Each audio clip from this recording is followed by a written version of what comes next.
Hi అండి. అందరికీ నమస్కారం. Welcome to my channel. ఈ వీడియోలో ఏపీ ప్రభుత్వ ఉద్యోగ పెన్షన్ల డీఏ విడుదలకు సంచలన ప్రకటన. దీనికి సంబంధించిన పూర్తి వివరాలైతే వీడియోలో తెలుసుకుందాము. వీడియో అయితే ఎక్కడ గాని స్కిప్ చేయకుండా ఎండ్ వరకు చూసేయండి. అప్పుడే ఇన్ఫర్మేషన్ పూర్తిగా అర్థమవుతుంది. అలాగే వీడియో చూస్తున్న ప్రతి ఒక్కరు వీడియోకి లైక్ చేయండి ఫ్రెండ్స్. ఈ వీడియోని తోటి ఉద్యోగ పెన్షన్ మిత్రులతో అయితే షేర్ చేయండి. కొత్తగా మన ఛానల్‌ని చూస్తున్నవారు ఇంకా ఎవరైనా సబ్స్క్రైబ్ చేసుకోకుంటే వెంటనే మన ఛానల్‌ని సబ్స్క్రైబ్ చేసుకోండి. దీని ద్వారా నేను చేసే లేటెస్ట్ వీడియోస్ అన్నీ మీ వరకు రీచ్ అవుతాయి. ఇక ఆలస్యం చేయకుండా వివరాల్లోకైతే వెళ్ళిపోదాము. సో ఫ్రెండ్స్, ఇక విషయానికి వచ్చినట్లయితే ఆంధ్రప్రదేశ్ ఉద్యోగులు, పెన్షనర్లకు బకాయిలు అంతు చిక్కని ప్రశ్న, పెరిగిపోతున్న ఆందోళన. ఆంధ్రప్రదేశ్ రాష్ట్రంలో ప్రభుత్వ ఉద్యోగులు, పెన్షనర్లకు చెల్లించాల్సినటువంటి 31,000 కోట్ల రూపాయల బకాయిలు ఎప్పుడు విడుదల చేస్తారనే దానిపైన ప్రశ్న ప్రస్తుతం పెద్ద చర్చనీయాంశంగా అయితే మారింది.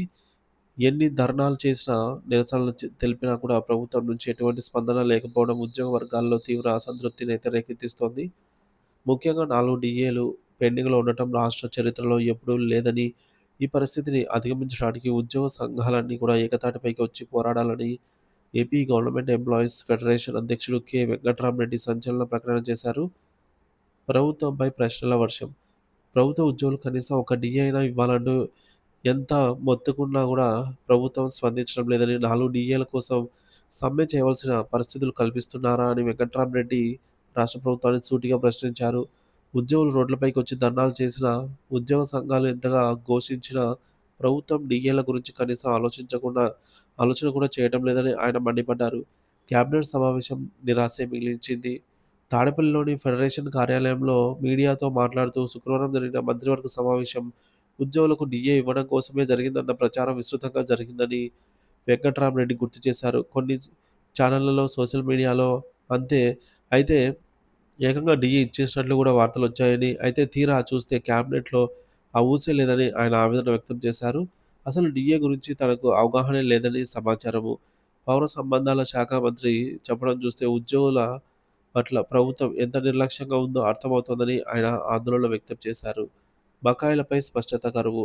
ఉద్యోగులకు, పెన్షనర్లకు చెల్లించాల్సిన 6,500 కోట్ల రూపాయల బకాయిలు ఎప్పుడు ఎవరికి ఇచ్చారనే ప్రశ్నకు ఇప్పటికీ సమాధానం లేదు. గత వారం 20,000 మంది టీచర్లు డీఏ కోసం పెద్ద ఎత్తున ధర్నా చేసినా ప్రభుత్వం నుంచి ఎటువంటి స్పందన రాలేదు. దసరాకు డీఏ ఇస్తారని ఎదురుచూసినా నిరాశే ఎదురైంది. ఇప్పుడు కూడా నిరాశే మిగలడంతో ఉద్యోగుల్లో ఆగ్రహం కట్టలు తెంచుకుంటోంది. డీఏ పరిస్థితి ఇలా ఉంటే పెండింగ్ బకాయిలు 31,000 కోట్ల రూపాయలు ఎప్పుడు ఇస్తారు? పీఆర్సీ కమిషన్ ఎప్పుడు వేస్తారనే అంశంపై ఇప్పటివరకు ఎటువంటి స్పష్టత లేదు. మరోవైపు ఉద్యోగులకు 6,500 కోట్ల రూపాయల వరకు బకాయిలు చెల్లించినట్లు ఆర్థిక మంత్రి చెబుతున్నప్పటికీ ఎవరెవరికి ఎంతెంత చెల్లించారో చెప్పమంటే చెప్పడం లేదని వెంకటరామరెడ్డి ఆరోపించారు. ఈ ప్రభుత్వం ఏర్పడిన నాటికి ఉన్న బకాయిలు ఎన్ని? ఈ 16 నెలల్లో ఉన్న బకాయిలు ఎన్ని? ప్రభుత్వం చెల్లించిన బకాయిలు ఎన్ని అని చెప్పమంటే చెప్పడం లేదని ఆయన ప్రశ్నించారు. గత ప్రభుత్వంలో ఈ వివరాలన్నీ ఇచ్చేవారని, కనీసం ఆర్‌డీఐ, ఆర్‌టీఐ చట్టం ద్వారా అడిగినా కూడా బకాయిలు ఎన్నో చెప్పకుండా 6,500 కోట్ల రూపాయలు చెల్లించామని చెప్తున్నారని ఆయన విమర్శించారు. పోలీసులకు ఇచ్చిన హామీలు నెరవేరని వాగ్దానాలు. గత సంక్రాంతికి పోలీసులకు 2 ఎస్‌ఎల్‌లు ఇస్తామని చెప్పి ఒకటే ఇచ్చారని, మళ్ళీ సంక్రాంతి వస్తున్నా కూడా ఇప్పటికీ రెండో ఎస్‌ఎల్ సరెండర్ లీవ్స్ ఇవ్వలేదని వెంకట్రామరెడ్డి గుర్తు చేశారు. ఈ ప్రభుత్వం వచ్చాక రాజీనామా చేసిన పీఆర్సీ కమిషనర్ స్థానంలో కొత్త వారిని నియమించడం లేదని, ఇప్పుడు కమిషన్ నియమించిన దాని నిర్ణయం తీసుకోవడానికి కనీసం 2 ఏళ్లకు పైగా సమయం పడుతుందని ఆయన అభిప్రాయపడ్డారు. అయినా నియమించడం లేదంటే 2029 ఎన్నికల దాకా పీఆర్సీ ఇచ్చే ఉద్దేశం ప్రభుత్వానికి కనపడటం లేదని అనుమానం వ్యక్తం చేశారు. ఉద్యోగులంటే ప్రభుత్వానికి అంత చిన్న చూపా అని ఆయన ఈ విధంగా ప్రశ్నించారు. పోరాటం అనివార్యం. డీఏ, పీఆర్సీ సంగతి దేవుడెరుగు. కనీసం సెలవైనా ఇవ్వండి. సో, చాలని స్థితికి ఉద్యోగులను తీసుకొనొచ్చారని వెంకటరామరెడ్డి ఆవేదన వ్యక్తం చేశారు. ఇతర ఉద్యోగ సంఘాలతో సహా అందరూ ఏకతాటిపైకి వచ్చి పోరాటం చేయాలని ఆయన విజ్ఞప్తి చేశారు. ఈ పోరాటానికి ఏపీ ఎన్‌జీఓ రాష్ట్ర సంఘం నాయకత్వం వహించాలని ఆయన కోరారు. 4 డీఏలు పెండింగ్‌లో ఉన్న చరిత్ర ఎన్నడూ లేదని, ఈ పరిస్థితిని అధిగమించాలంటే పోరాటం తప్పదని వెంకటరామరెడ్డి స్పష్టం చేశారు.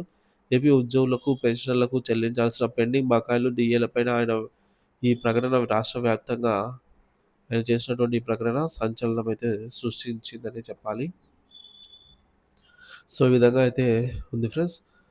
కూటమి ప్రభుత్వం అధికారంలోకి వచ్చి దాదాపు 16 నెలలు అవుతున్నప్పటికీ ఇప్పటికి గూడా ఈ యొక్క డీఏ గురించి గానీ, డీఏ అరియర్స్ గానీ ఏమీ ఇవ్వలేదనమాట.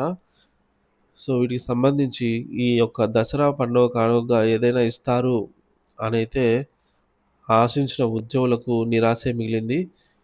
దసరా వెళ్ళిపోయి దీపావళి కూడా వస్తూ ఉందనమాట. ఈ దీపావళికైనా కనీసం ఉద్యోగులకు రావాల్సినటువంటి ఈ యొక్క బకాయిలైతేనేమి, డీఏ అయితేనేమి, పీఆర్సీ అయితేనేమి వీటికి సంబంధించినటువంటి కమిషన్ నియామకం ఇవన్నీ గూడా చేపట్టాల్సిన అవసరం, బాధ్యత ప్రభుత్వానికి ఎంతైనా ఉంది. ప్రభుత్వం అధికారంలోకి వచ్చిన వెంటనే ఐఆర్ ప్రకటిస్తామని చెప్పేసి హామీ ఇవ్వటం జరిగింది. ఈ మేరకు ఇచ్చిన హామీ ప్రకారంగా ఐఆర్ ప్రకటించాలి. అలాగే 12వ పీఆర్సీ కమిషన్‌ను కూడా నియమించాల్సి అయితే ఉంది. ఇంకా పీఆర్సీ అరియర్స్, 11వ పీఆర్సీ అరియర్స్, డీఏ అరియర్స్, ఈ విధంగా సరెండర్ లీవ్స్, ఎస్ఎల్సీ ఇవన్నీ గూడా చాలా అయితే ఉన్నాయన్నమాట. వీటన్నిటిని గూడా ప్రభుత్వము బాధ్యతతో తీసుకొని వీటన్నిటిని గూడా త్వరితగతిన ప్రకటించాలని అయితే ఉద్యోగ పెన్షనర్స్ ఆశిస్తున్నారు.